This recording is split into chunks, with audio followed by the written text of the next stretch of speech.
আসসালামু আলাইকুম। ২০২৪ সালটা লাউতারো মার্টিনেজের জন্য অত্যন্ত সুখকর একটা বছর। বছরের সেরা নায়ক এই ইন্টার মিলান তারকা। কোপা আমেরিকার ফাইনালে ১১২ মিনিটে তার করা গোলেই জয় ছিনিয়ে নেয় কলম্বিয়ার কাছ থেকে। সর্বোচ্চ ১৬টি কোপা আমেরিকা শিরোপা নিশ্চিত হয় আলবিসেলেস্তেদের।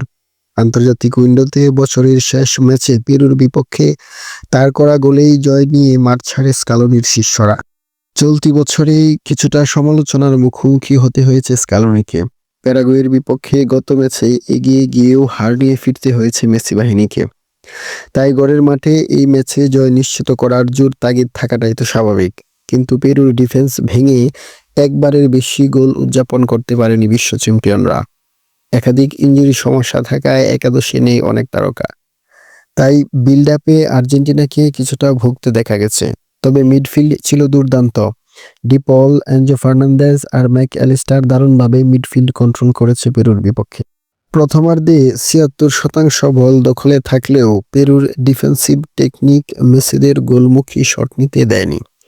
মাত্র একবার অন টার্গেট শট নিতে পেরেছে স্কালোনির শিষ্যরা। ২২ মিনিটে লাউতারোর পাসে বক্সে বল পেয়ে শট নিলেও বল পোস্টে লেগে ফিরে আসে আলভারেজের।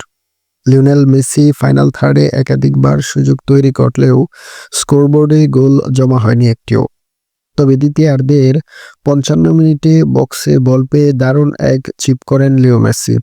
দুর্দান্ত ফর্মে থাকা লাউতারো মার্টিনেজ শূন্যে ভেসে দুর্দান্ত এক ভলিতে জালের দেখা পান। মার্টিনেজের গোলটি আর্জেন্টিনার ফুটবল ইতিহাসের ১,৯৯৯তম গোল। এই অ্যাসিস্টের মাধ্যমে লিও মেসি ছাড়িয়ে গেছেন বন্ধু নেইমার এর অ্যাসিস্ট করার রেকর্ড। ৫৮টি অ্যাসিস্ট নিয়ে যুক্তরাষ্ট্রের কিংবদন্তি ল্যান্ডল ডোনোভানের সঙ্গে যৌথভাবে নাম লেখান মেসি। ১২ ম্যাচে ৮ জয়, ১ ড্র আর ৩ পরাজয়ে মেসিদের পয়েন্ট ২৫ এবং তারা পয়েন্ট টেবিলে সবার শীর্ষে অবস্থান করছে।